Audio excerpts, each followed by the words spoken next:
नमस्कार दोस्तों, मैं आस्था कंड्या आपका स्वागत करती हूँ अपने YouTube चैनल आस्था कंड्या एस्ट्रोलॉजी में। इस वीडियो को स्टार्ट करने से पहले मैं आपको बता दूं कि अगर आपको मेरी वीडियोस अच्छी लगती हैं तो प्लीज़ आप मेरी वीडियोस को लाइक करें, सब्सक्राइब करें और जितना ज़्यादा शेयर कर सकते हैं अपने फ्रेंड्स में, अपने रिलेटिव्स में, उतनी ज़्यादा शेयर करें।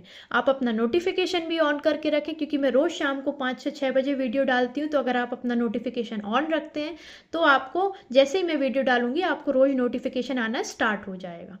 तो चलिए हम स्टार्ट करते हैं। आज इस वीडियो में मैं आपको बताने वाली हूँ कि आपको माला को कैसे फेरना चाहिए, कैसे हम माला को फेरते हैं और कौन से नियम हमें फॉलो करना चाहिए, कौन सी गलतियाँ नहीं करनी चाहिए जिससे कि हमें माला का पूरा फल मिले। तो सबसे पहले मैं आपको बता दूं कि जब भी आप मार्केट जाते हैं माला लेने तो आपको कौन सी बातों का ख्याल रखना चाहिए, आपको कौन सी ऐसी बातें याद रखनी चाहिए, आपको कैसे माला चेक करनी चाहिए और प्रॉपर माला लेके आनी चाहिए। अब जैसे एक ये माला, ये स्फटिक की माला है, इसमें ये जो बीट्स होते हैं इनको हम मनके बोलते हैं और ये जो ऊपर होता है इसको हम सुमेरु बोलते हैं। तो आप जब मार्केट में लेने जाते हैं माला तो आपको क्या याद रखना चाहिए कि ये जो बीट्स हैं ये पूरे 108 हो, 108 मनके की माला हो, आपको काउंट करके लेके आना है। दूसरी चीज़, ये जो मनके हैं कोई भी स्क्रैचेस ना हो, इनमें चटके हुए ना हो, टूटे हुए ना हो, क्योंकि अगर टूटे हुए माला से हम जाप करते हैं और चेक करके नहीं लाते और हम कैसे भी माला लेके आ जाते हैं और बिना चेक किए और फिर हम जाप करना स्टार्ट करते हैं तो हमें उसका फल नहीं मिलता क्योंकि फिर वो खंडित माला मानी जाती है। तीसरी चीज़, जब आप लेने जाए तो एक और चीज़ चेक करें कि हर मनके के बाद एक गांठ जरूर लगी हो। तो आपको ये 3 चीज़ें जरूर चेक करना है कि पूरे 108 मनके हो, दूसरा चटके हुए या टूटे हुए मनके ना हो और हर मनके के बाद गांठ जरूर लगी हो। आपको प्लास्टिक की माला का भी उपयोग नहीं करना है। बहुत सारे लोग ऐसे होते हैं जिनको आइडिया नहीं होता है, जिनको जानकारी नहीं होती है, तो वो कोई भी माला लेके आ जाते हैं। प्लास्टिक की माला पे हमें कभी भी जाप नहीं करना चाहिए। तो आप अच्छी जगह से ही माला खरीदें और जो मैंने आपको 3 चीज़ें बताई हैं वो ज़रूर चेक करके लाएं। अब मैं बताती हूँ कि माला को फेरते कैसे हैं। हम कैसे माला को हमें कैसे पकड़ते हैं, हम ऐसे पकड़ते हैं। कभी भी सुमेरु से हमें काउंट नहीं करना है। सुमेरु के पहले वाले, जैसे ये सुमेरु है, मैं दिखा देती हूँ, जैसे ये सुमेरु है तो सुमेरु का जो फर्स्ट वाला बीट्स है मन का है, हमें उससे स्टार्ट करना है। तो आपको ऐसे रखना है, ये जो फर्स्ट उंगली होती है इसको हमें टच नहीं करना रहता। अगर ये टच हो जाती है किसी कारणवश तो हमें माला को फिर से गंगा जल से धोना चाहिए और फिर से स्टार्ट करना चाहिए। फिर वो वाली माला जो हमने जाप की और बीच में अगर टच हो गई तो फिर वो काउंट नहीं होती है।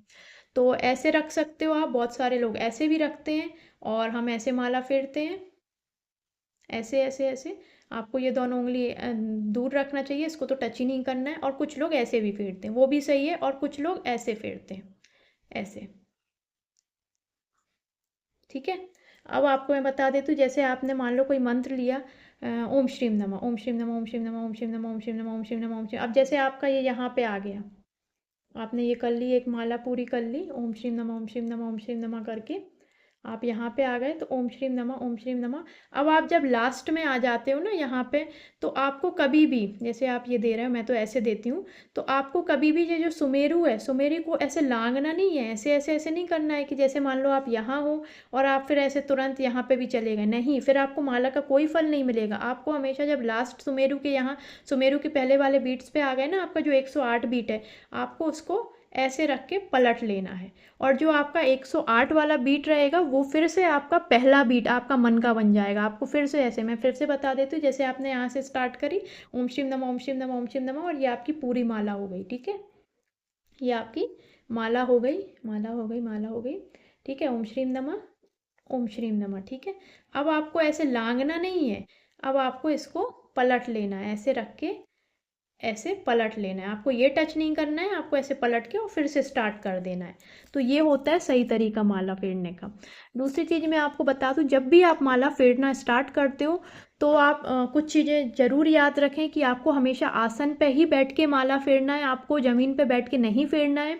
क्योंकि क्या होता है ना, जब हम माला फेरते हैं, हम जो भी मंत्र करते हैं उसकी ऊर्जा हमारे शरीर में आती है। तो अगर आप आसन नहीं बिछाओगे तो वो जितनी भी ऊर्जा होगी वो पूरी ज़मीन में चली जाएगी, आपको फल नहीं मिलेगा जाप का।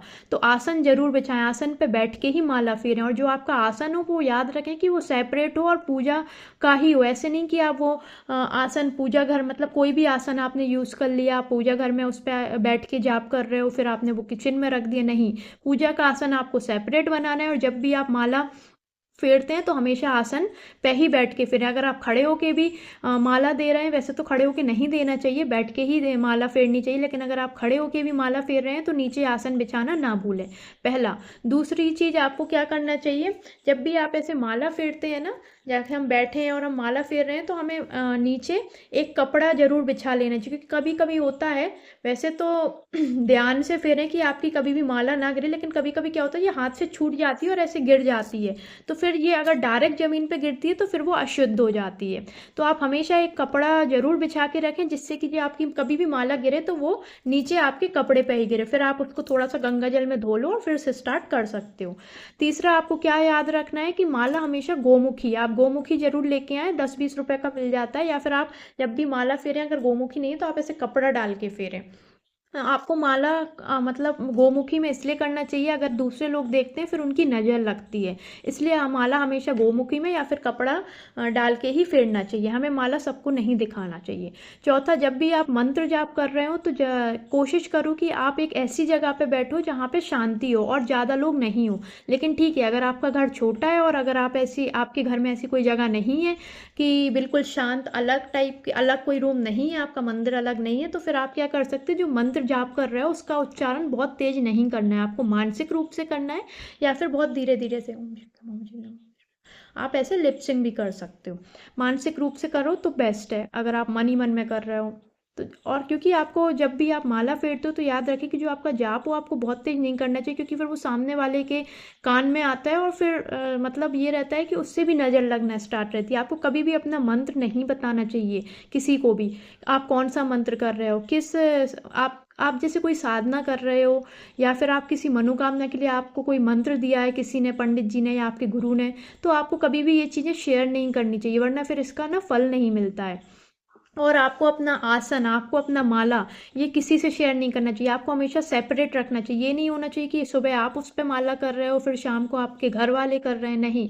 आपको अपनी माला, आपको अपना आसन बिल्कुल सेपरेट रखना चाहिए, आपको अपना मंत्र भी किसी से शेयर नहीं करना चाहिए, हमेशा ढक के गोमुखी में ही माला का जाप करना चाहिए। और जब आप बैठ के माला का जैसे जाप करते हो तो याद रखें कि माला नाभि के नीचे ना करें, कि वो नाभि के नीचे हो, हमेशा हृदय के पास करना चाहिए, ना वो बहुत नीचे और ना वो ऐसे भी नहीं करना चाहिए और नाभि के नीचे भी नहीं करना चाहिए, प्रॉपर पोजीशन में आपको माला फेरना चाहिए। आपको ये चीज़ों का जरूर याद रखना चाहिए कि किसी के सामने ना करें, आसन जरूर हो, माला आप अपनी शेयर ना करें और मंत्र जाप बहुत तेज तेज ना करें। तो ठीक है, आज के लिए इतना ही, और कल मैं फिर मिलती हूँ एक नई वीडियो के साथ। अगर आपको कोई डाउट हो तो आप डेफिनेटली कमेंट कर सकते हो, और लाइक करें, सब्सक्राइब करें, शेयर करें अगर आपको मेरी वीडियोस अच्छी लगती हो। नमस्कार।